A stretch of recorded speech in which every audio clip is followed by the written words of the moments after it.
My name is Rebecca Hayes, and I've spent the last 15 years building a career as a federal prosecutor in Denver, Colorado. I've put away drug dealers, white-collar criminals, and corrupt politicians with the kind of methodical precision that earned me a reputation as someone who never missed a detail. I've cross-examined witnesses who tried to lie their way out of federal charges, analyzed financial records that revealed decades of hidden crimes, and built cases that seemed impossible until every piece of evidence fell into place. My colleagues call me thorough, relentless, uncompromising. But nothing in my professional experience could have prepared me for the moment I watched my father's carefully constructed life unravel in front of 200 guests at his golden wedding anniversary party. I'd love to know which corner of the globe you're watching from. And if this story speaks to you, make sure to subscribe. Tomorrow's video is one you absolutely can't miss. The morning of September 23rd started like any other Saturday in my perfectly organized world, except for the unusual flutter of excitement that had been building for weeks. After months of planning, today was finally the day we'd celebrate my parents' 50 years of marriage. The venue was the Grand Ballroom at the historic Brown Palace Hotel in downtown Denver, a choice that had taken considerable negotiation between my practical mother and my father's surprisingly strong opinions about appropriate settings for important occasions. For a man who claimed to prefer simple family gatherings, Dad had been remarkably specific about details like the catering menu, the floral arrangements, and even the positioning of the head table. I stood in the hotel's ornate lobby at 9 in the morning, checking items off my meticulously planned timeline while coordinating with the catering manager, the florist, and the photographer I'd hired to document this milestone. Everything had to be perfect. This wasn't just any anniversary party. 50 years of marriage deserved celebration, especially when those years included raising 4 children, surviving my father's multiple military deployments, and building a comfortable retirement in Colorado Springs after Dad's 20-year career in the Navy. My parents, Richard and Eleanor Thompson, had met in 1972 when Dad was stationed at Pearl Harbor and Mom was working as a nurse at the base hospital. Their love story was the kind that belonged in movies. The handsome young sailor and the dedicated Navy nurse who fell in love against the backdrop of Hawaii's stunning landscapes. They'd married after a whirlwind 6-month courtship, and I'd grown up hearing stories about their wedding on Waikiki Beach, with Dad's shipmates forming an honor guard with their dress swords. Dad had always been modest about his military service, describing himself as just another enlisted man who did his job and served his country honorably. He joined the Navy straight out of high school in small-town Nebraska, worked his way up through the ranks, and retired as a senior chief petty officer after 2 decades of faithful service aboard destroyers and cruisers throughout the Pacific Fleet.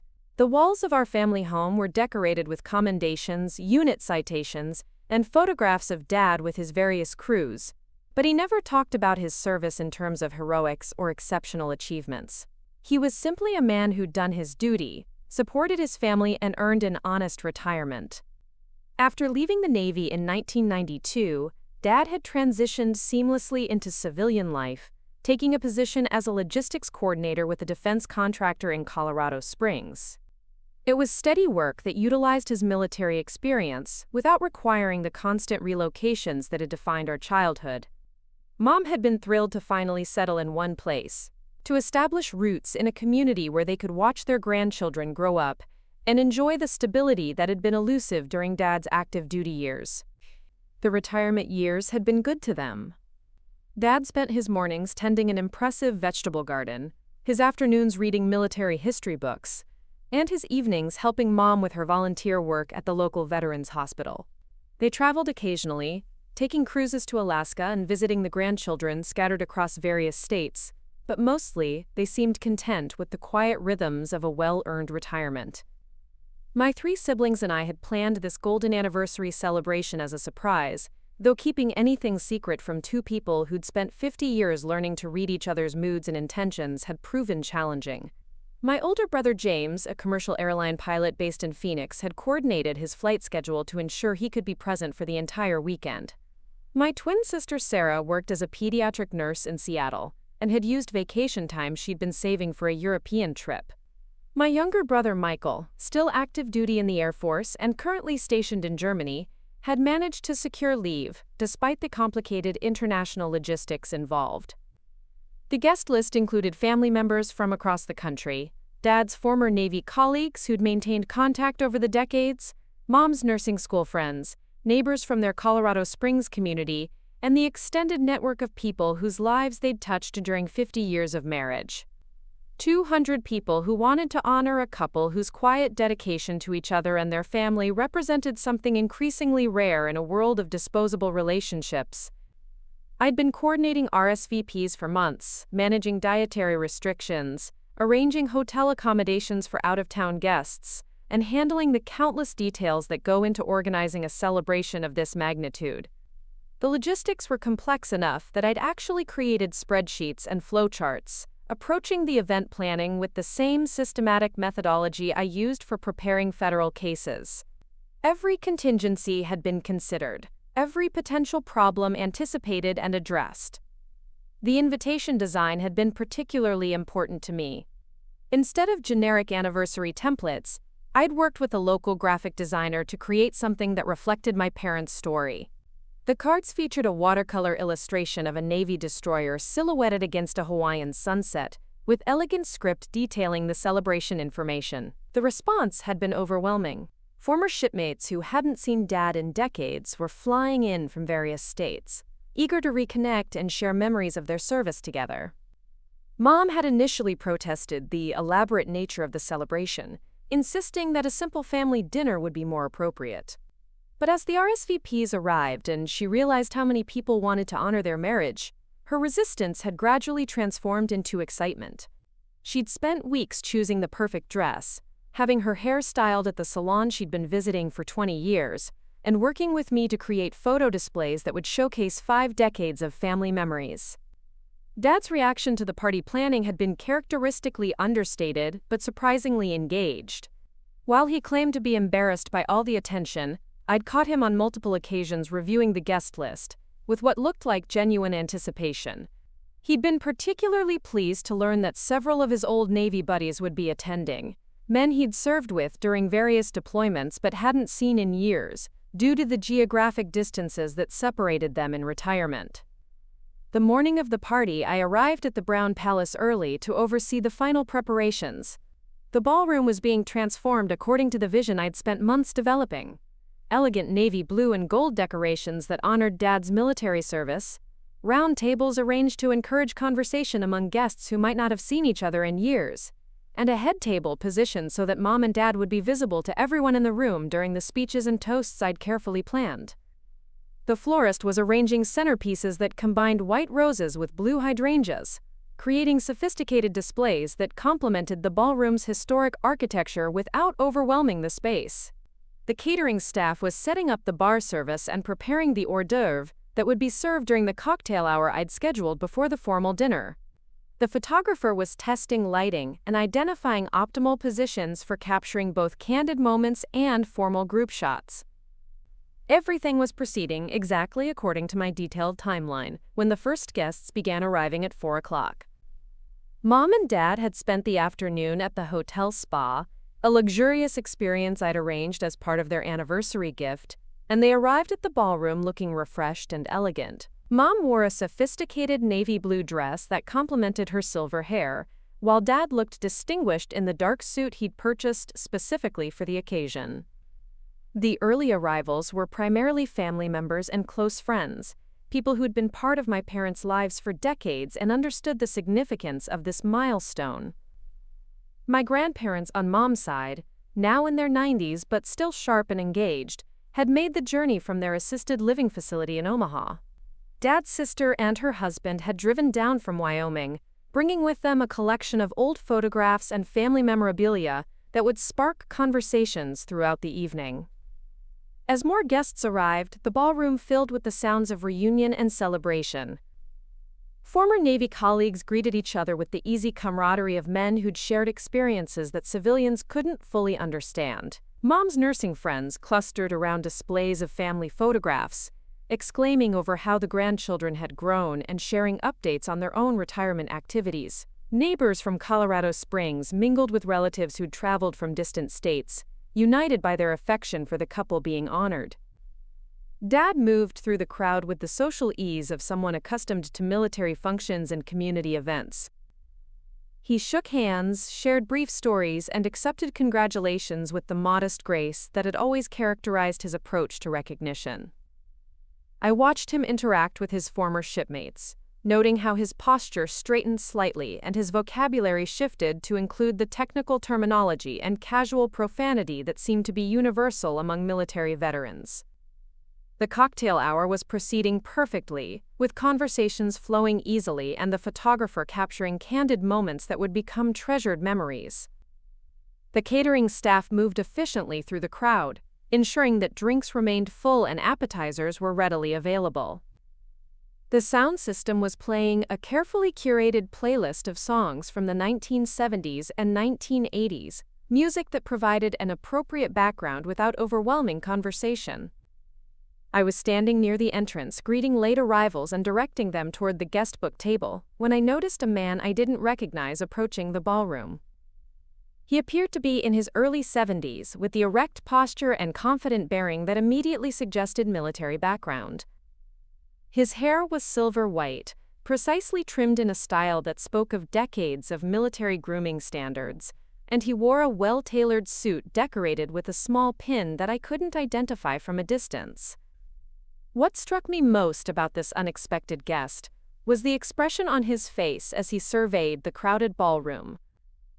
He wasn't looking around with the pleasant curiosity of someone trying to locate familiar faces among a crowd of strangers. Instead, his gaze was systematic and focused, scanning the room with the kind of purposeful attention that suggested he was searching for one specific person. When his eyes finally located my father near the bar, his entire demeanor shifted in a way that made me instinctively alert.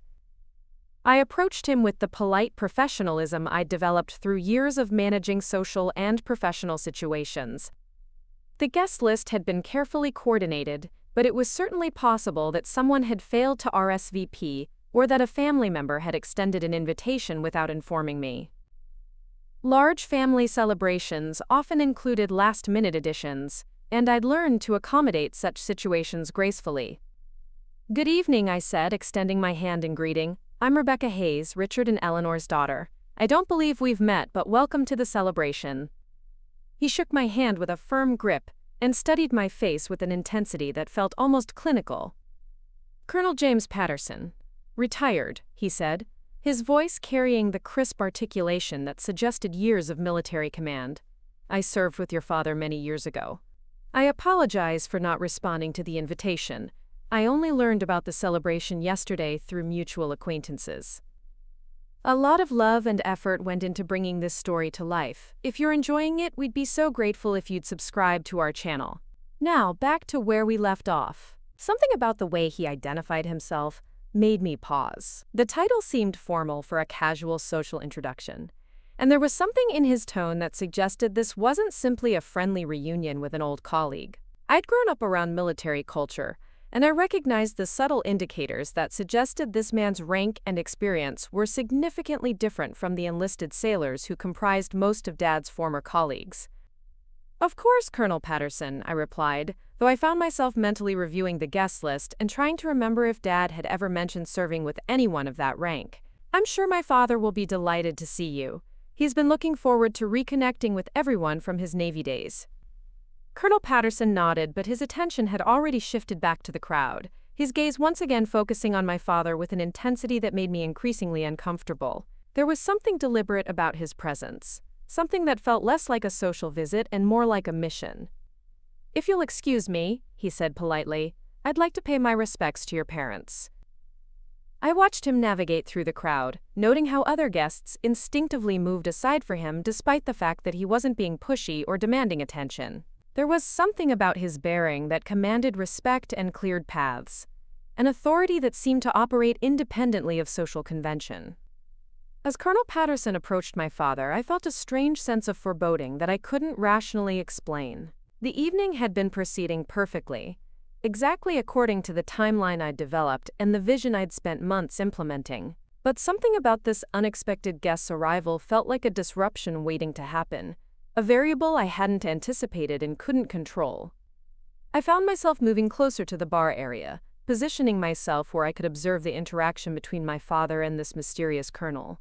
The prosecutor in me was alert to inconsistencies and unexplained elements, and there were several aspects of this situation that didn't align with the information I thought I possessed about Dad's military service and the colleagues who'd remained part of his post-retirement social circle. The foundation of everything I believed about my father's military career had been built during countless family dinners throughout my childhood, where stories of Navy life were shared with the casual familiarity of well-worn photographs. Dad would describe the cramped quarters aboard destroyers, the endless hours of maintenance work that kept ships operational, and the camaraderie among enlisted men who depended on each other during long deployments across the Pacific. These stories painted a picture of honorable service performed by an ordinary sailor who took pride in doing his job well without seeking recognition or advancement beyond his capabilities. Our family photo albums contained extensive documentation of Dad's 20-year Navy career, carefully organized by Mom according to duty stations and deployments. There were pictures of him as a young seaman recruit, barely 18, and looking overwhelmed by the enormity of military life. Progressive photographs showed his advancement through the enlisted ranks: Seaman Apprentice, Petty Officer 3rd Class, 2nd Class, 1st Class, and finally, Senior Chief Petty Officer. Each promotion had been celebrated with family dinners and phone calls to relatives, marking steady but unremarkable progress through a career that Dad described as satisfying but not particularly distinguished. The commendations and certificates displayed in our Colorado Springs home told the story of competent performance rather than exceptional achievement. Good conduct medals, sea service deployment ribbons, and unit commendations that recognized collective efforts rather than individual heroism. Dad had served aboard USS Halsey, USS John Paul Jones, and USS Spruance during various phases of his career, working in operations departments that coordinated communications and logistics. When asked about specific incidents or memorable moments, his responses were typically understated. Rough weather during Pacific crossings, equipment failures that required creative problem-solving, and the satisfaction of successful port visits after weeks at sea. Mom's parallel career as a Navy nurse had provided its own collection of stories and experiences that complemented Dad's enlisted perspective. She'd worked in base hospitals from Pearl Harbor to San Diego, treating everything from routine illnesses to serious injuries sustained during training exercises. Her professional advancement had followed a similar trajectory of steady competence, starting as a junior nurse and eventually becoming a department supervisor responsible for coordinating patient care across multiple units. Together, they represented the backbone of military service, dedicated professionals who kept the institution functioning through their daily commitment to excellence. The transition to civilian life in 1992 had been smoother than many military retirements, partly because Dad's logistics background translated well to defense contracting work, and partly because Mom's nursing skills were always in demand. They'd chosen Colorado Springs specifically because of its large veteran population and proximity to military installations, wanting to maintain connections to the culture that had shaped their adult lives while enjoying the stability of permanent residence. The house they'd purchased was a modest ranch-style home in a neighborhood populated largely by other military retirees, creating a community of people who understood the unique challenges and rewards of service life. Their social circle had evolved naturally around shared experiences and common values. Saturday morning coffee gatherings with other Navy couples, annual reunions with former shipmates, and volunteer work at the Veterans Administration Hospital provided structure and meaning to their retirement years. Dad had joined the local chapter of the Fleet Reserve Association, participating in ceremonies honoring fallen comrades and supporting programs for active duty personnel. Mom had become involved with the Navy Marine Corps Relief Society, helping military families navigate financial difficulties and emergency situations. The grandchildren had always been fascinated by their grandfather's military background, requesting stories about life aboard ships and asking to examine the medals and ribbons he kept in a wooden display case. Dad had been patient with their questions, explaining the significance of different awards and describing the daily routines that had structured his professional life. He taught them to properly fold American flags, shared stories about crossing the international date line, and helped them understand the importance of military traditions that connected past and present service members. James, my airline pilot brother, had actually been inspired by Dad's military stories to pursue his own aviation career, though he'd chosen the civilian route rather than military service. Sarah's decision to become a nurse had been directly influenced by Mom's accounts of providing medical care to service members and their families. Michael's choice to join the Air Force had surprised no one, given his childhood fascination with military aircraft and his natural aptitude for technical subjects. Even my own career in federal prosecution had been shaped by the emphasis on duty and public service that had permeated our household discussions. The Golden Anniversary celebration had required months of careful coordination, not just because of the logistics involved in organizing a large event, but because of the complex web of relationships that needed to be considered. Dad's former shipmates were scattered across the country, many of them dealing with their own health issues and family obligations that made travel challenging. Mom's nursing school friends had faced similar constraints, with some now serving as caregivers for elderly spouses or managing their own medical conditions. Creating the guest list had been an exercise in diplomatic balancing, ensuring that various social circles were appropriately represented without creating awkward dynamics among people who might have conflicting memories or unresolved disagreements from decades past. Military communities could be surprisingly intricate in their social hierarchies, with relationships influenced by factors like rank, specialty assignments, and deployment histories that civilians might not immediately understand. The venue selection process had revealed unexpected aspects of Dad's personality that I'd never previously encountered. His preferences for the Brown Palace Hotel had been expressed with a certainty that seemed unusual for someone who typically deferred to Mom's opinions on social arrangements. He'd been specific about details like table configurations, seating assignments, and even the menu selections, displaying knowledge about formal event planning that I couldn't trace to any obvious source in his background. When I'd asked about his strong opinions regarding the celebration details, Dad had explained that military experience included exposure to various official functions and ceremonies that had taught him about appropriate protocols for important occasions. This explanation had seemed reasonable at the time, though I'd privately wondered why an enlisted sailor would have gained such extensive familiarity with formal event planning, which typically fell within the responsibilities of officers and their staffs. The photographer I'd hired had been impressed by Dad's suggestions regarding optimal positioning for group photographs and his recommendations for capturing important moments during the ceremony. His insights had been practical and informed, suggesting experience with military documentation practices that went beyond the typical enlisted man's involvement in official functions. Again, I'd attributed this knowledge to his 20 years of service, assuming that long military careers naturally included exposure to various administrative and ceremonial procedures. The menu planning had presented another opportunity for Dad to display unexpected expertise.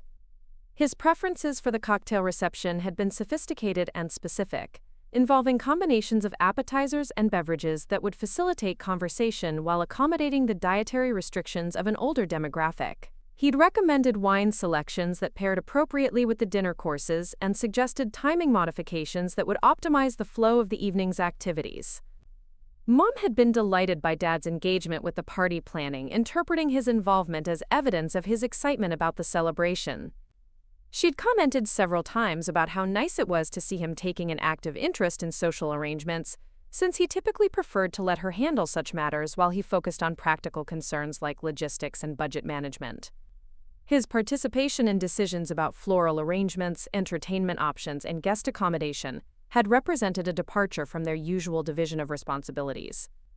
The weeks leading up to the celebration had been filled with phone calls from out-of-town guests confirming travel arrangements and expressing enthusiasm about the reunion aspects of the event. Former shipmates had shared memories of serving with Dad, describing him as a reliable colleague who could always be counted on during challenging situations. Their stories had been consistent with the image of competent professionalism that I'd always associated with his military service, though several had mentioned his exceptional organizational abilities and his talent for coordinating complex operations. One conversation had particularly struck me as interesting. A retired Navy veteran named Frank Morrison had called to confirm his attendance and had spent considerable time describing Dad's reputation for efficiency and leadership during their service together aboard USS Spruance. Morrison had referred to Dad as someone who really knew how to get things done, and had mentioned that other crew members had often sought his advice on both professional and personal matters. This description had suggested a level of influence and respect that seemed slightly elevated beyond what I would have expected for someone in Dad's position. Another former colleague, Robert Chen, had shared similar observations about Dad's capabilities, describing him as someone who understood the big picture and could coordinate activities across different departments with unusual skill. Chen had mentioned that Dad had often been selected for special assignments that required discretion and reliability, though he hadn't provided specific details about the nature of these responsibilities. These comments had reinforced my impression that Dad had been highly regarded by his peers, though they'd also raised questions about why someone with such recognized abilities hadn't advanced beyond Senior Chief Petty Officer during his 20-year career. The RSVPs had included several responses from people whose names I didn't recognize from family stories or photo albums. Individuals who identified themselves as former Navy colleagues, but hadn't been part of the regular reunions and social gatherings that had characterized Dad's retirement years. When I'd asked Dad about these unexpected guests, he'd explained that military service created connections with many people who might not maintain regular contact, but who still felt bonds of shared experience and mutual respect. His explanation had been reasonable, though I'd noticed a slight hesitation in his response that suggested these particular relationships might be more complex than simple collegial friendships. The formal tone of some of the RSVPs had also struck me as unusual, with language that seemed more appropriate for official correspondence than casual social communication. Phrases like "honored to attend" and "pleased to pay respects" had suggested a level of formality that didn't match the relaxed atmosphere I'd been trying to create for the celebration. As the final preparations had fallen into place during the week before the party, I'd found myself increasingly curious about aspects of Dad's military background that had never seemed particularly significant before. His knowledge of protocol, his familiarity with formal event planning, and the evident respect he commanded among former colleagues had created a picture that was more complex than the straightforward enlisted man's career I'd always understood his service to represent. These observations hadn't troubled me exactly, but they'd generated a growing sense that there might be dimensions to Dad's military experience that hadn't been included in the family stories I'd grown up hearing. The possibility that he might have been involved in activities or responsibilities that he'd chosen not to discuss seemed entirely reasonable. Military service often included classified or sensitive assignments that couldn't be shared with family members, even years after retirement. Standing in the Brown Palace ballroom on the evening of the celebration, watching 200 guests gather to honor my parents' 50-year marriage, I'd felt proud of the event I'd organized, and confident that the evening would provide the meaningful recognition that their lifetime of dedication deserved. The careful planning, attention to detail, and coordination of complex logistics had created exactly the kind of celebration that would appropriately honor their milestone anniversary. But as Colonel Patterson approached my father with that purposeful, determined stride, I realized that all my careful preparation might not have accounted for variables I hadn't known existed. The evening I'd planned as a tribute to my parents' known history was about to become something entirely different, and I had no idea what that transformation might reveal about the people I thought I knew so well. The first indication that something was amiss came from my brother James, who had been circulating through the crowd with the social confidence that comes from years of interacting with passengers and crew members in professional settings. He approached me near the gift table, his pilot's training evident in the way he scanned the room while maintaining casual conversation with nearby guests. "Beck, there's something odd about some of Dad's Navy friends," he said quietly, using the childhood nickname that only my siblings were allowed to employ. "I've been talking to that group by the windows, and their stories don't quite line up with what I remember Dad telling us about his service." I followed his gaze toward a cluster of older men who were engaged in animated conversation near the ballroom's tall windows. They had the unmistakable bearing of military veterans, but there was something about their demeanor that felt different from the retired enlisted personnel who typically attended Dad's Navy reunions. Their posture was more formal, their conversation more guarded, and they seemed to be conducting some kind of assessment rather than engaging in the relaxed reminiscence I would have expected at a social gathering. "What kind of discrepancies?" I asked. My prosecutor instincts immediately alert me to inconsistencies in witness statements. James adjusted his tie, a nervous habit he'd developed during flight training that emerged whenever he encountered situations requiring careful analysis. Well, one of them mentioned serving with Dad on operations that involved command-level coordination, which seems like an unusual responsibility for someone in Dad's position. Another guy referenced his, quote, strategic planning capabilities in a way that suggested he was involved in decision-making processes that typically wouldn't include senior chief petty officers. The observations were subtle but significant, particularly coming from James, whose aviation career had given him extensive familiarity with military hierarchies and operational structures. Commercial airline pilots worked closely with Air Force and Navy personnel during various training programs and international flights, providing him with insights into service protocols that most civilians wouldn't possess. Before I could respond to James's concerns, Sarah appeared at my elbow, her nurse's training evident in the way she'd been quietly observing guest interactions while monitoring Mom's energy levels and ensuring she wasn't becoming overwhelmed by the social demands of the evening. "Have you noticed anything strange about how some of these Navy guys are treating Dad?" she asked, her voice low enough that nearby guests couldn't overhear. "I've been watching body language, and there's a level of deference that seems inconsistent with peer relationships. A couple of them actually straightened up when he walked by, almost like they were coming to attention." Sarah's clinical observation skills had been honed through years of reading patients' nonverbal cues and detecting subtle changes in behavior that might indicate medical or emotional distress. Her ability to notice interpersonal dynamics was particularly acute, making her observations about the social interactions especially credible. "There's also something about the way they're speaking to him," she continued. "The tone is more formal than I would expect among old friends, and several of them have used phrases like sir in casual conversation, which seems odd for people who supposedly served at the same level." The accumulating evidence of inconsistencies was beginning to create a pattern that I couldn't ignore, despite my desire to focus on ensuring the celebration proceeded smoothly. My siblings and I had developed different professional skills that complemented each other in family situations, and our collective observations were painting a picture that didn't match the narrative we'd grown up believing about Dad's military career. Michael, who had been delayed by flight connections from Germany and had only arrived an hour before the party, joined our impromptu conference near the gift table. His active-duty Air Force experience provided him with the most current understanding of military culture and protocols, making his perspective particularly valuable in assessing the dynamics we were observing. "I've been trying to place some of these guys in the context of Dad's stories," he said, keeping his voice carefully modulated. "The problem is that several of them have mentioned assignments and responsibilities that don't align with the enlisted career progression Dad described to us. One of them referenced, quote, classified briefings and joint operations planning in a way that suggests involvement in activities typically restricted to commissioned officers." Taiwan. Michael's observations carried additional weight because his own military service had given him direct experience with the boundaries between enlisted and officer responsibilities. His understanding of security clearances, operational planning processes, and command structures provided him with expertise that none of the rest of us possessed. "There's also the matter of their security clearances," he continued. "A couple of them have mentioned holding clearances that would be unusual for the positions Dad claimed to have held. The level of access they're describing suggests involvement in intelligence or strategic planning activities that typically require higher-level authorization."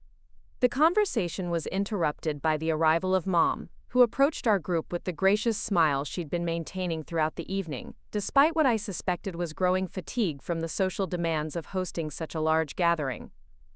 "Your father is having such a wonderful time reconnecting with his old colleagues," she said, her voice warm with genuine pleasure. "I haven't seen him this animated in years. Some of these men have traveled quite far to be here tonight, and they seem genuinely eager to honor your father's service." Her comment provided an opportunity to explore the inconsistencies we'd been noticing without directly challenging the family narrative that had shaped our understanding of Dad's military background. "Mom, some of these guests seem more formal than Dad's usual Navy friends," I said carefully. "Are they from a different period of his service? Or maybe a different type of assignment?" Mom's expression flickered with something that might have been uncertainty, though she recovered quickly with the social grace that had served her well throughout decades of military functions and community events. Well, your father served in various capacities during his 20 years, she said, her tone slightly more cautious than usual. Some assignments involved different levels of responsibility and interaction with people across the service hierarchy. I'm sure that accounts for the range of relationships he developed over the years. Her response was diplomatically phrased, but didn't really address the specific observations we'd been making about the deference and formality that seemed to characterize many of the interactions. The careful way she'd chosen her words suggested that she might be aware of complexities in Dad's service history that hadn't been included in the family stories we'd grown up hearing. Before anyone could pursue the conversation further, the sound system crackled to life with feedback that made everyone in the ballroom momentarily pause their conversations. The DJ I'd hired was apparently experiencing technical difficulties that required immediate attention to prevent disruption of the evening's carefully planned schedule. I excused myself to address the audio problems, but as I walked toward the sound equipment, I found myself scanning the crowd with new awareness of the dynamics my siblings had identified. The clusters of guests were indeed segregated in ways that suggested different levels of familiarity and formality. Dad's longtime friends from Colorado Springs were engaged in relaxed conversation, sharing stories and laughing at shared memories. But the groups that included his former Navy colleagues displayed more reserved behavior, with conversations that seemed more purposeful and less spontaneous. The technical issues with the sound system required several minutes to resolve, during which I had the opportunity to observe guest interactions from a different vantage point in the ballroom. From my position near the equipment table, I could see the entire room and notice patterns that hadn't been apparent when I was moving through the crowd managing various hosting responsibilities.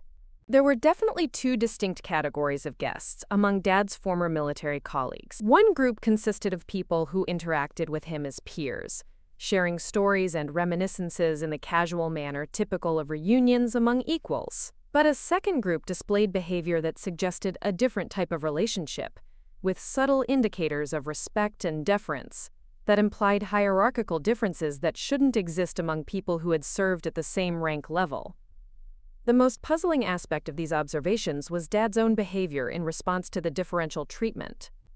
Rather than seeming surprised or correcting misunderstandings about his service rank, he appeared comfortable with the varying levels of formality and respect being displayed by different guests.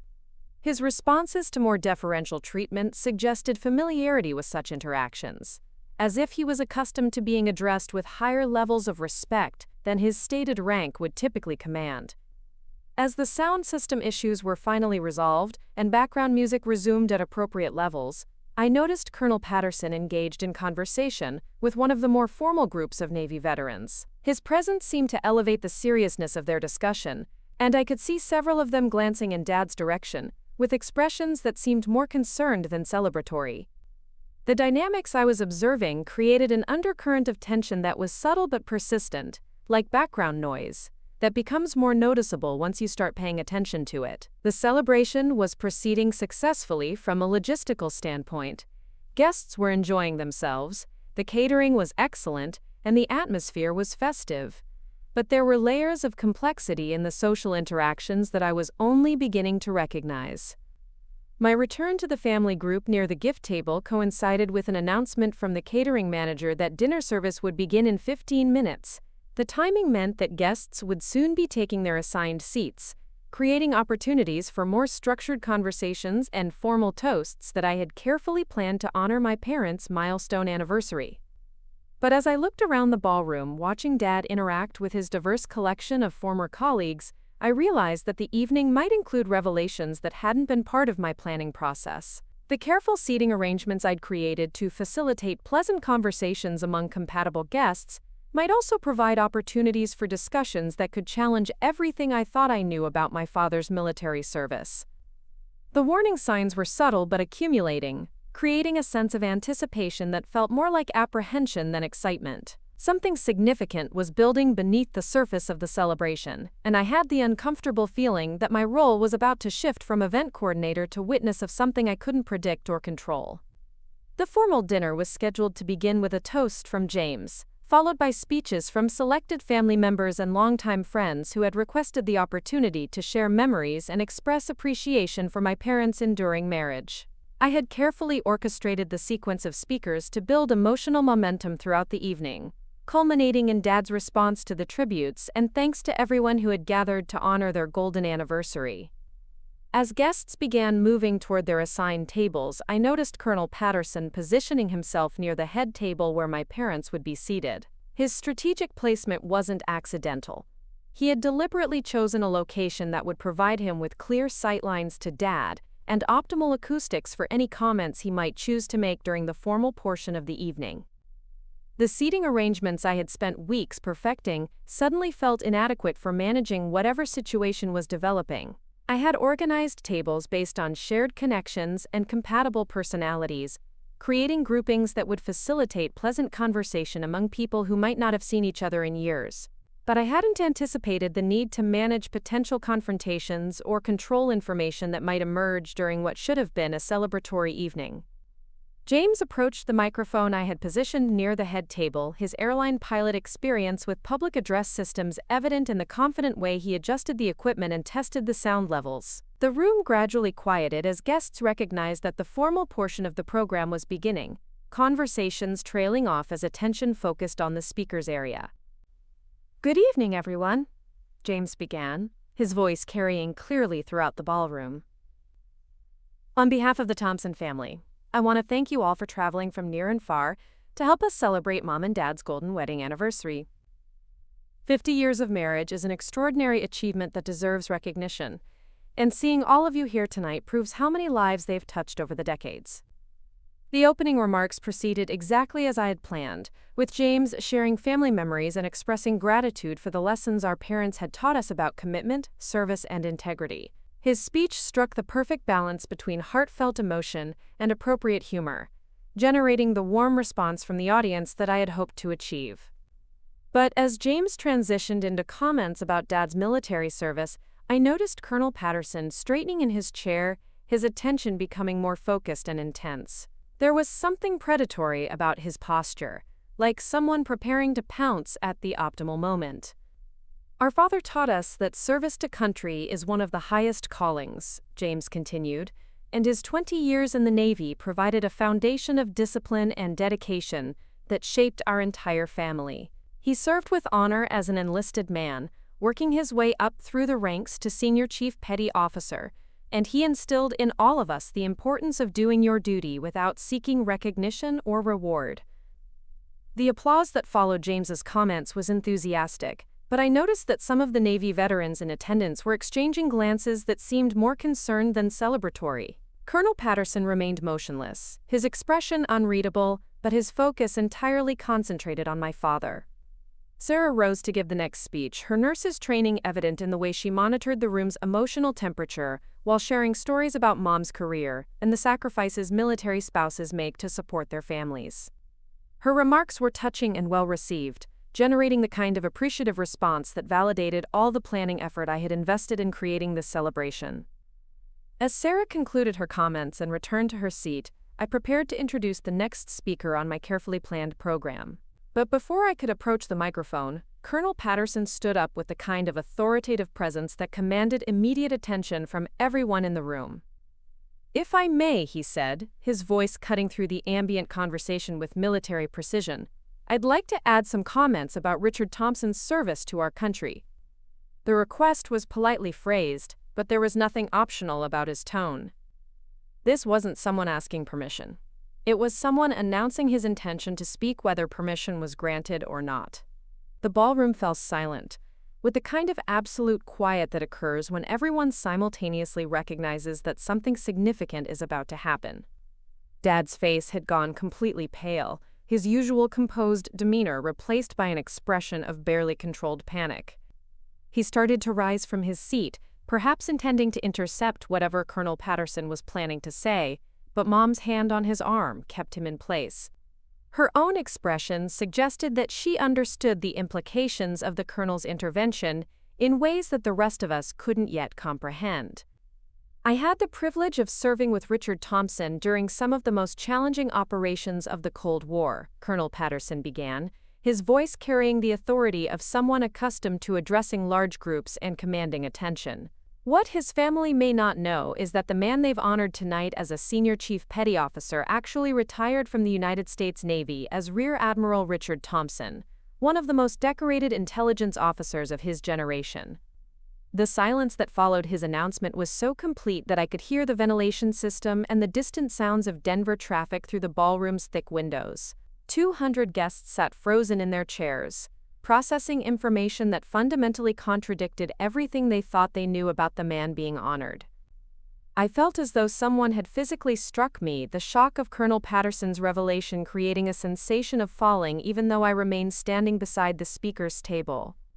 Every assumption I had made about my father's military career, every story I had grown up believing, every explanation for our family's values and priorities had just been exposed as deliberate deception. The evidence had been there all along, hidden in plain sight but explained away by narratives that now seemed obviously fabricated. Dad's knowledge of formal protocol, his familiarity with high-level event planning, the deference shown by certain colleagues, the classified assignments and strategic responsibilities mentioned by former Navy personnel, all of it suddenly made perfect sense within the context of flag officer rank and intelligence community service. Admiral Thompson's contributions to national security cannot be fully disclosed even today, Colonel Patterson continued, his voice steady and authoritative. But those of us who had the honor of serving under his command know that operations planned and executed during his tenure prevented international incidents that could have escalated into armed conflicts. His strategic brilliance and operational expertise saved countless lives and protected American interests during some of the most dangerous periods of the late 20th century. Dad had buried his face in his hands, his shoulders shaking with what might have been sobs or laughter, or some combination of both. The carefully constructed facade he had maintained for over 30 years was crumbling in front of everyone who had thought they knew him, including the family who had believed his stories about ordinary enlisted service and unremarkable career advancement. Mom was staring at Colonel Patterson with an expression that combined resignation with something that looked almost like relief. Her reaction suggested that she had been complicit in maintaining the deception, perhaps even grateful that the burden of keeping such an enormous secret was finally being lifted from her shoulders. The decision to assume a different identity after retirement was necessitated by security concerns that required Admiral Thompson and his family to maintain complete separation from his intelligence career, the colonel explained. Enemies of the United States had placed him on target lists that made normal post-service life impossible without extraordinary precautions. The cover story of enlisted service was designed to protect not only the admiral himself but also his wife and children from potential retaliation. The room remained silent, but I could see guests beginning to process the implications of what they were hearing. Some of Dad's former colleagues were nodding with expressions of understanding, as if pieces of a puzzle were finally falling into place for them as well. Others looked shocked and confused, apparently learning this information for the first time despite their own military backgrounds. James, Sarah, Michael, and I were still frozen in our positions around the head table, unable to respond to revelations that required complete reconstruction of our understanding of our own family history. Everything we had believed about our childhood, our father's career, our family's financial situation, and even our own career choices, needed to be re-examined in light of information that changed the context of our entire lives. The Admiral's distinguished service record includes the Navy Cross, the Defense Superior Service Medal, the Legion of Merit with 3 gold stars, and numerous classified commendations that cannot be publicly acknowledged, Colonel Patterson continued. His strategic innovations in intelligence gathering and analysis became standard protocols that are still in use today.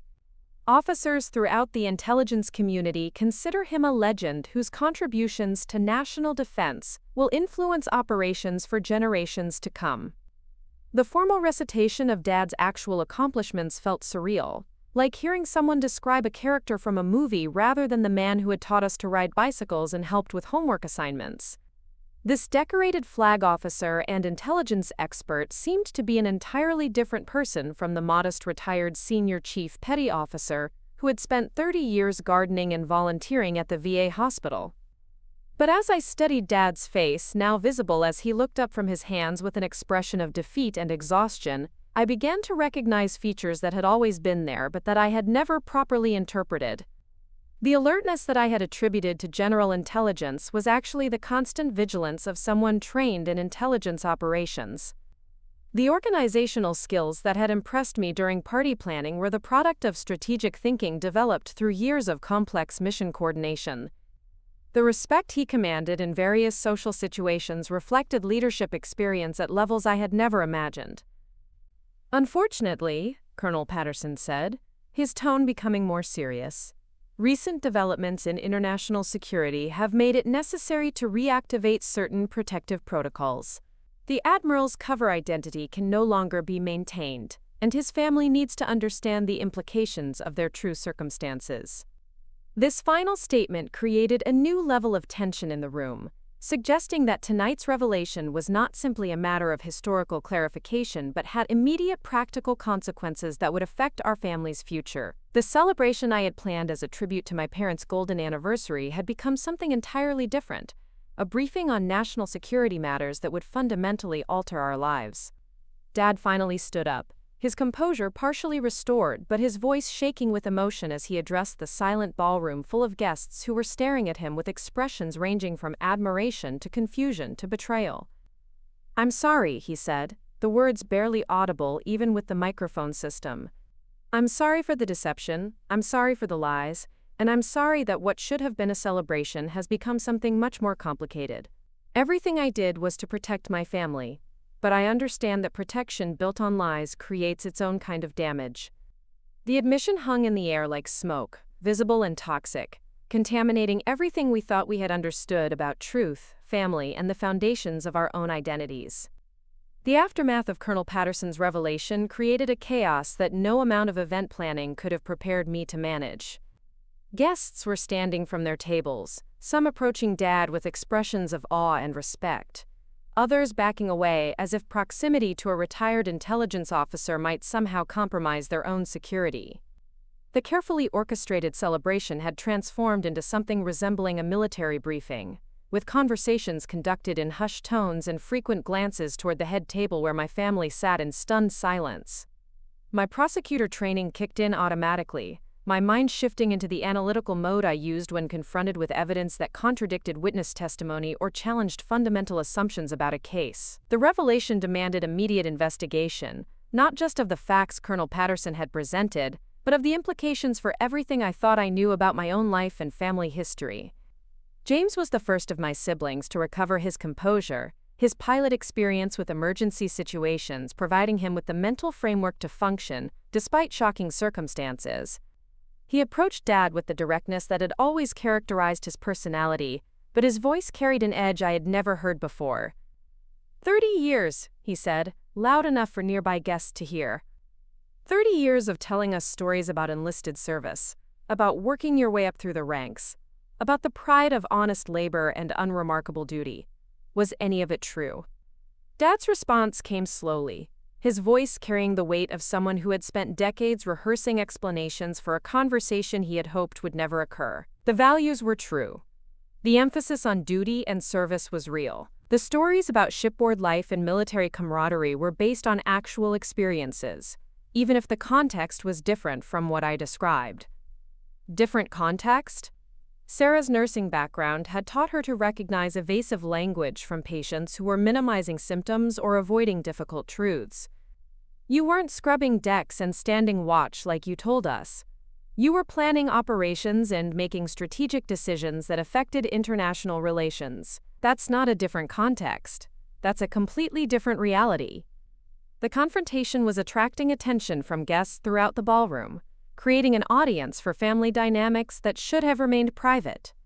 But the public nature of Colonel Patterson's announcement had made privacy impossible, and the questions my siblings were asking reflected concerns that everyone in the room was probably experiencing.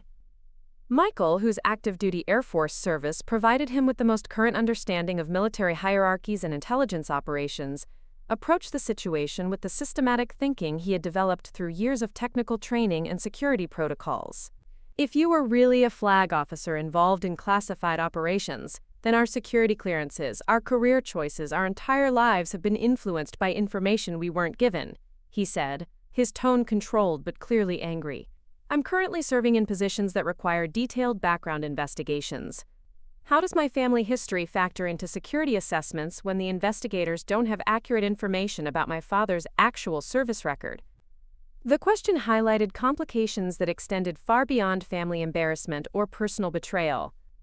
If Dad's true identity had been classified for security reasons, then his children's military and civilian careers might have been affected by incomplete or inaccurate background information provided during various clearance investigations and employment screenings.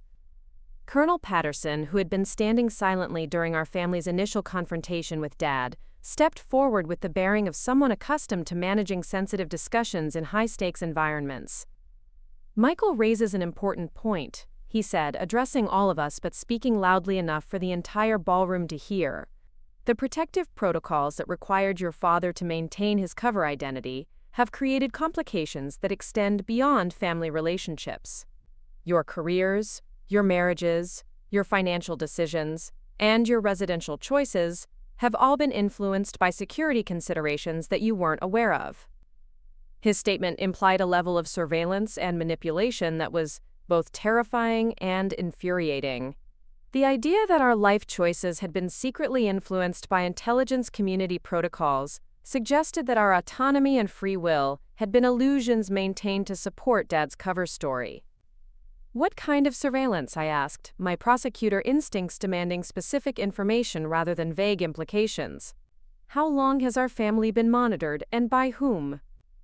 Colonel Patterson exchanged glances with several other men in the ballroom who I was beginning to realize were probably not retired Navy colleagues, but active or former intelligence personnel attending the celebration for reasons that had nothing to do with social courtesy. "The surveillance has been protective rather than investigative," he explained, his tone suggesting that the distinction was important. "Your father's intelligence work created enemies who remained dangerous long after his retirement. Ensuring your family's safety required ongoing monitoring of potential threats and occasional intervention in situations that might have exposed your true circumstances."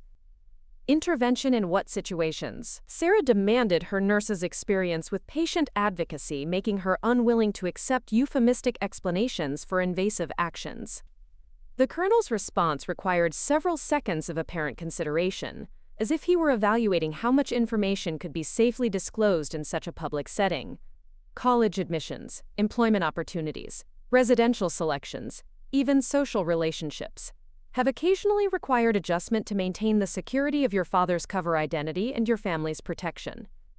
The implications were staggering.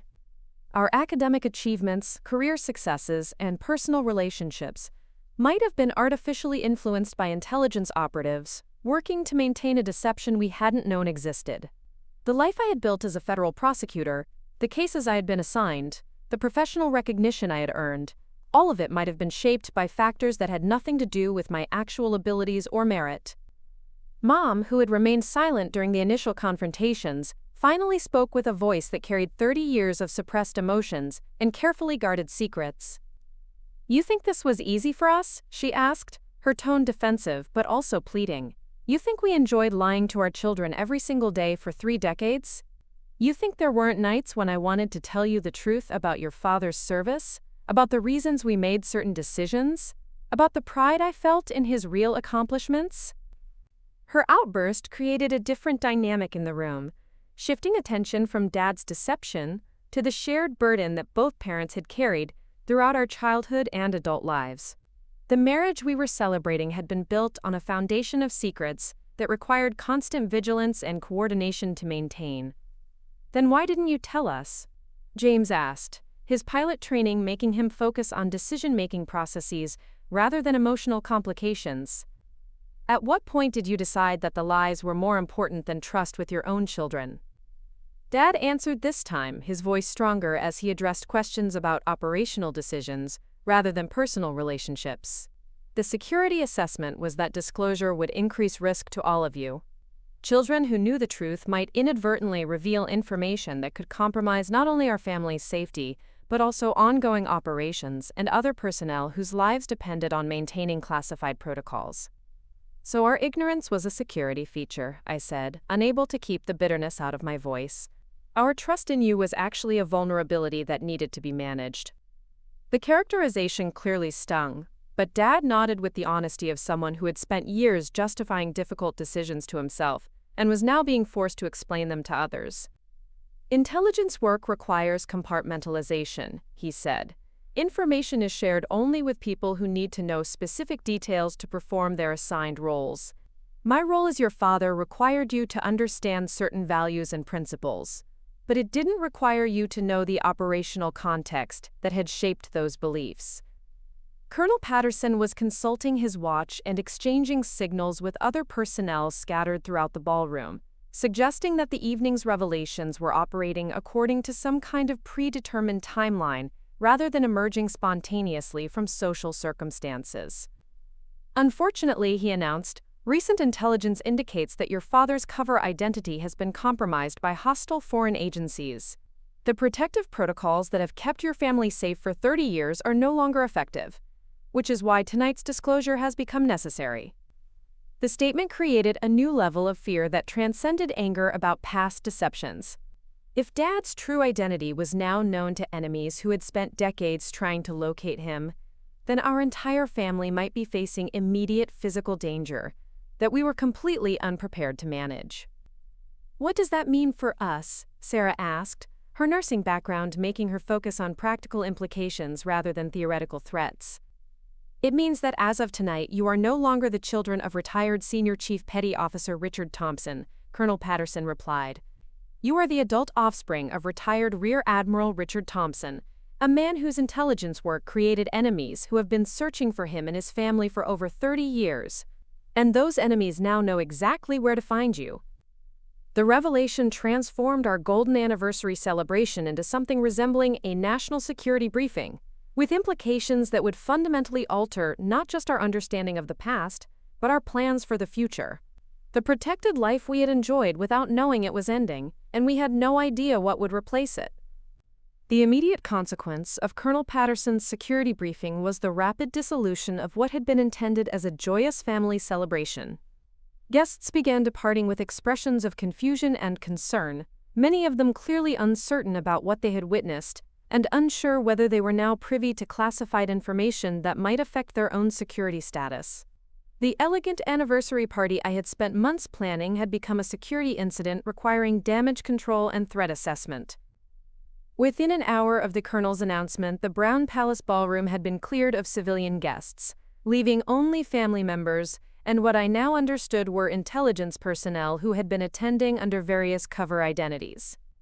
The transformation from social gathering to operational meeting was swift and efficient, suggesting that contingency plans had been in place regardless of whether Dad's true identity was revealed during the celebration.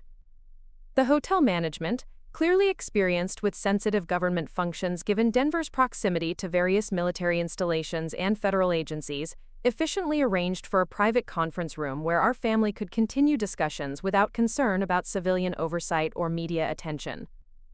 The speed and professionalism of these arrangements suggested that the Brown Palace had hosted similar security-related meetings in the past. Colonel Patterson had been joined by two other individuals who introduced themselves with titles and credentials that placed them firmly within the intelligence community's current operational structure. Agent Maria Rodriguez from the Defense Intelligence Agency carried herself with the confident authority of someone accustomed to managing complex security situations. Dr. William Chen, identified as a threat assessment specialist from the National Security Agency, brought technical expertise about the foreign intelligence services that had reportedly compromised Dad's cover identity. The briefing they provided fundamentally altered our understanding of the danger our family had been living with unknowingly for decades. Dad's intelligence work during the 1980s and early 1990s had involved operations that disrupted foreign intelligence networks, prevented international incidents that could have escalated into armed conflicts, and protected American assets in situations that remained classified 30 years after their completion. Admiral Thompson's strategic innovations in intelligence gathering and analysis were so effective that several hostile foreign services placed him on permanent target lists, Dr. Chen explained, consulting files that contained information about threats I had never imagined existed.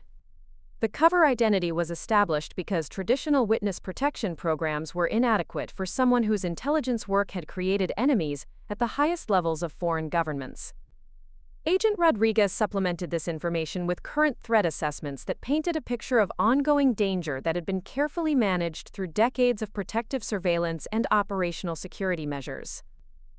Recent intercepts indicate that foreign agents have identified Admiral Thompson's true identity and current location through techniques that bypassed the protective protocols that have kept your family safe since 1992. The technical details of how Dad's cover had been compromised were beyond my understanding, involving cyber intelligence methods and international data analysis that demonstrated the sophisticated nature of the threats we were facing. But the implications were clear. The protective anonymity that had allowed us to live normal lives was gone, and our family needed to adapt to a reality that included active foreign intelligence interest in our activities and whereabouts. What does adaptation look like? I asked my prosecutor training, demanding specific information about the practical steps required to manage this new situation. Are we talking about relocation, identity changes, ongoing security details, or some combination of protective measures? The question opened a discussion that would continue for hours, involving detailed analysis of each family member's current circumstances, professional obligations, and personal relationships. The intelligence personnel had clearly prepared comprehensive assessments of our individual situations, suggesting that the protective surveillance Colonel Patterson had mentioned earlier had been more extensive and detailed than any of us had realized. James's career as a commercial airline pilot presented particular challenges, since his employment required regular security screenings, international travel, and public scheduling information that made traditional protective measures difficult to implement. His professional obligations involved interactions with federal aviation authorities, foreign airport personnel, and international crew members who could potentially be compromised by hostile intelligence services. Airline pilots can't simply disappear into witness protection, Agent Rodriguez explained. The professional requirements and regulatory oversight make it impossible to maintain effective operational security while continuing normal employment duties. Alternative arrangements will be necessary. Sarah's position as a pediatric nurse in Seattle involved different but equally complex security considerations. Her work required regular interaction with patients, families, medical staff, and administrative personnel, creating multiple points of potential compromise. Additionally, her professional licenses and medical credentials were matters of public record that could be used by hostile agents to track her location and activities. Michael's active duty Air Force status presented the most complicated situation, since his military obligations required him to maintain security clearances and operational assignments that might conflict with the protective measures recommended by the intelligence assessment team. His overseas deployment in Germany added international complications that required coordination between multiple agencies and security organizations. My own career as a federal prosecutor involved regular appearances in public court proceedings, interactions with law enforcement agencies, and professional relationships that were documented in public records. The nature of my work made anonymity impossible and created potential vulnerabilities that hostile agents could exploit to locate or influence our family. The reality is that traditional protective measures are inadequate for your current circumstances, Dr. Chen said, his technical analysis providing a sobering assessment of our options. Your professional obligations, public records, and established social networks create too many opportunities for compromise. More comprehensive solutions will be required. The comprehensive solutions being discussed involved lifestyle changes that would fundamentally alter every aspect of our lives. Career transitions, residential relocations, modified social relationships, and ongoing security protocols that would require permanent adjustment to new realities about privacy, communication, and personal safety. Dad, who had remained largely silent during the technical briefings about current threats and protective options, finally addressed the impact his choices had created for his children and grandchildren. I've spent 30 years believing that the sacrifices were worth the protection they provided, he said, his voice carrying the weight of decisions that had shaped multiple generations of our family. I convinced myself that keeping you ignorant of the dangers was the same as keeping you safe. But watching you learn about the manipulation and surveillance tonight makes me realize that protection built on deception creates its own kind of damage. His acknowledgement of the harmful effects of long-term deception provided an opening for conversations about responsibility, trust, and the boundaries that would need to be established going forward. The intelligence briefing had revealed the extent of external threats, but it had also exposed the internal family dynamics that would need to be addressed before effective protective measures could be implemented. The question now is whether you trust us enough to accept the protective measures that will be necessary, Mom said, her voice reflecting 30 years of managing impossible situations with inadequate information and limited options. Because if you don't trust our judgment about security matters, then no amount of surveillance or protection will be effective. The statement highlighted the fundamental dilemma our family was facing. The parents we had trusted throughout our lives had demonstrated their willingness to maintain elaborate deceptions for what they believed were protective reasons. But the current threats required cooperation and coordination that would be impossible without genuine trust and honest communication about ongoing risks and protective measures. Sarah, whose nursing experience had taught her to recognize the difference between protective care and controlling behavior, addressed this dilemma with characteristic directness. Trust has to be rebuilt through transparency, not through more protection based on information we're not allowed to have, she said. If you want our cooperation with security measures, then we need complete information about the threats, the options, and the consequences of different choices. No more compartmentalization. No more protecting us from information you think we can't handle. James supported this position with practical observations based on his aviation career and emergency response training. Effective security requires informed decision-making by everyone involved. Pilots who don't understand weather conditions, mechanical issues, or air traffic situations make mistakes that endanger everyone on board. Family security works the same way. Michael's military experience provided additional perspective on the relationship between operational security and trust within command structures. Classified operations require trust between personnel who may not have complete information about overall mission objectives. But that trust is built through demonstrated competence and reliability, not through deception about fundamental facts. My prosecutor background made me focus on the legal and ethical frameworks that would govern our family's relationship going forward. The intelligence community has legal obligations regarding the treatment of protected persons and their families. We need to understand our rights, the limitations on surveillance and intervention, and the procedures for challenging decisions that affect our lives. The discussions continued through the night, with intelligence personnel providing detailed briefings about threat assessments, protective options, and legal frameworks, while our family worked through decades of suppressed questions about autonomy, trust, and the boundaries between protection and control. By dawn, the outlines of a new relationship had emerged, based on principles of transparency, informed consent, and shared responsibility for security measures that would allow our family to maintain meaningful lives while managing the ongoing threats created by Dad's intelligence career. The golden anniversary celebration that had begun as a tribute to 50 years of marriage had become a negotiation about the terms under which our family would continue to exist as a unit, while adapting to realities that none of us had chosen but all of us would need to accept. The consequences of 3 decades of deception could not be erased through a single night of honest conversation, but the boundaries established during those difficult hours provided a foundation for rebuilding trust, while implementing the security measures that would keep us alive in a world where our father's enemies had finally found us. 6 months after that revelatory anniversary night, our family had settled into a new rhythm that bore little resemblance to our previous lives. The protective measures implemented by the intelligence community had required comprehensive changes that affected everything from our daily routines to our long-term career plans. But the transparency we had demanded during those difficult negotiations had made the adjustments manageable rather than traumatic. James had accepted early retirement from commercial aviation, using his pilot expertise to establish a private charter service that operated under enhanced security protocols. His new business allowed him to maintain his passion for flying while providing the operational flexibility necessary for the irregular schedules and location changes that had become part of our family's security requirements. The financial transition had been smoother than expected, partly because Dad's actual retirement benefits as a flag officer were significantly more substantial than the enlisted pension we had grown up believing supported our parents. Sarah had relocated from Seattle to a position with the Denver health system, allowing her to remain close to our parents while continuing her pediatric nursing career.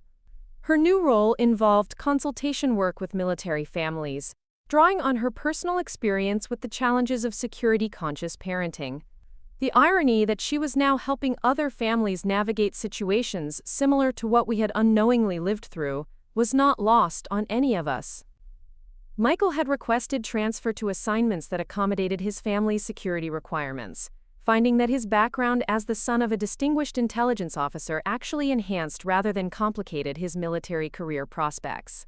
The Air Force had been remarkably accommodating once his true family circumstances were officially documented, suggesting that our situation was not as unusual within military circles as we had initially assumed.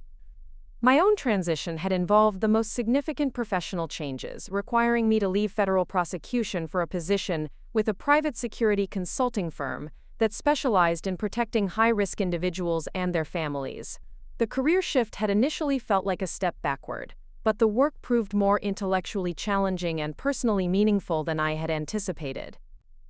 My legal background and lived experience with intelligence community protocols made me uniquely qualified to help other families navigate similar circumstances. The most profound transformation had occurred in our relationship with our parents, who had gradually revealed details about Dad's actual career that helped us understand both the magnitude of his contributions to national security and the personal costs of maintaining his cover identity for 3 decades. The stories he shared about strategic operations, international negotiations, and intelligence innovations painted a picture of service that was far more significant than the modest enlisted career we had grown up hearing about.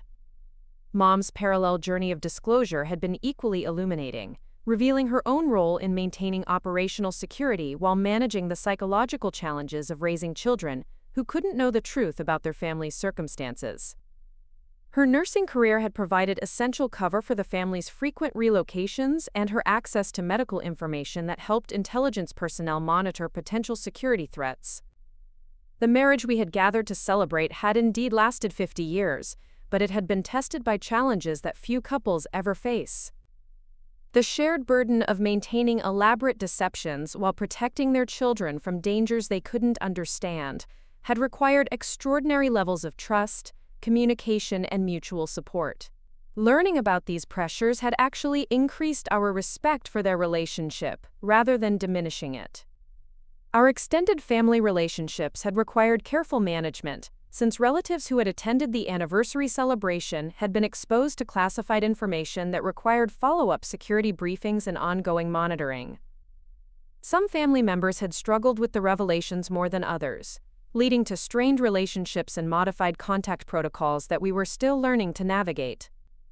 The grandchildren had adapted to the changes with the resilience that children often display in response to altered circumstances, though explaining Grandpa's different job had required creativity and age-appropriate storytelling that honored their need for truth while respecting ongoing security requirements. Their acceptance of enhanced security measures as normal parts of family life had been both reassuring and sobering.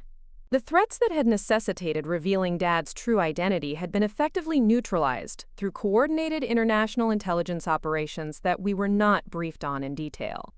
The protective measures that governed our daily lives had been gradually relaxed as the immediate dangers diminished, though certain precautions would remain permanent features of our family's security profile.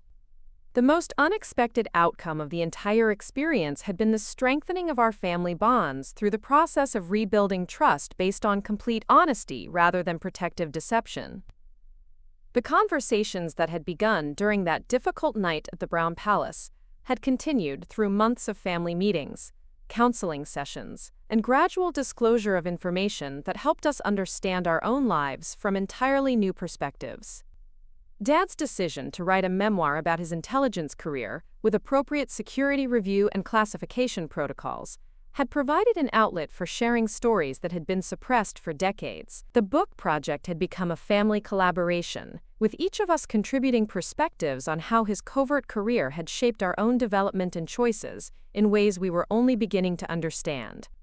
The anniversary celebration that had begun as a tribute to 50 years of marriage had ultimately become a catalyst for transformation that affected multiple generations of our family.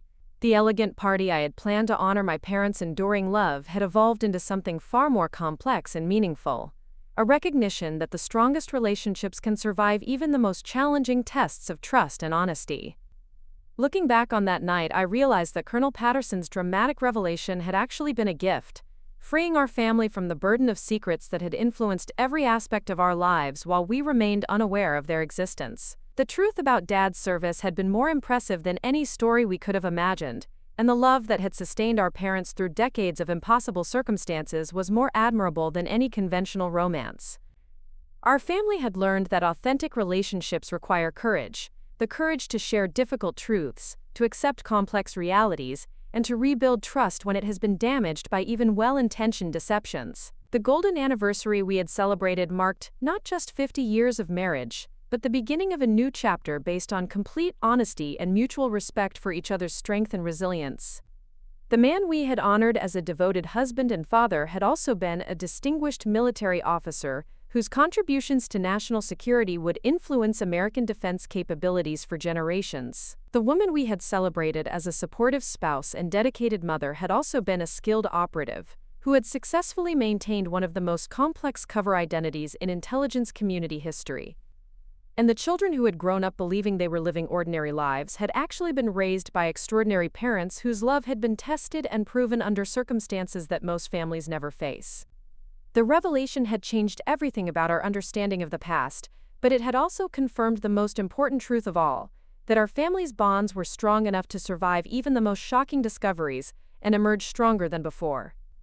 Standing in our parents' garden on a quiet Sunday afternoon, watching Dad teach his grandchildren about the vegetables he still tended with the same precision he had once applied to classified operations, I marveled at how seamlessly he had transitioned from covert intelligence work to authentic family life. The deception was finally over, but the love had always been real. The security protocols that now governed our lives had become routine rather than restrictive, integrated into our daily patterns with the same naturalness that other families might reserve for checking weather forecasts or planning weekend activities. We had learned to communicate through encrypted channels, vary our travel routes, and maintain awareness of our surroundings, without letting these precautions dominate our relationships or diminish our enjoyment of simple pleasures. The anniversary celebration that had shattered our understanding of family history had ultimately given us something more valuable than the comfortable myths we had lost. We now possessed complete knowledge of our heritage, including both the dangers and the distinctions that came with being the descendants of someone whose intelligence work had shaped international events in ways that would remain classified for decades to come. Most importantly, we had discovered that the values Dad had taught us, duty, integrity, service to something greater than ourselves, were not fabrications designed to support his cover identity, but genuine principles that had guided every decision he made throughout his remarkable career. The lessons we had learned about honor and sacrifice were authentic, even if the context in which we had learned them was more complex than we had initially understood. Our golden anniversary celebration had become a symbol of transformation rather than tradition, marking not just the endurance of our parents' marriage, but the beginning of our family's journey toward complete honesty and mutual trust. The elegant party I had planned to honor the past had become the foundation for building a stronger future together. Looking for more? We've got 2 amazing stories ready for you right on screen. If this one touched you, these are absolutely worth your time. Click to watch them now. And hey, subscribe and hit that bell to never miss our latest uploads.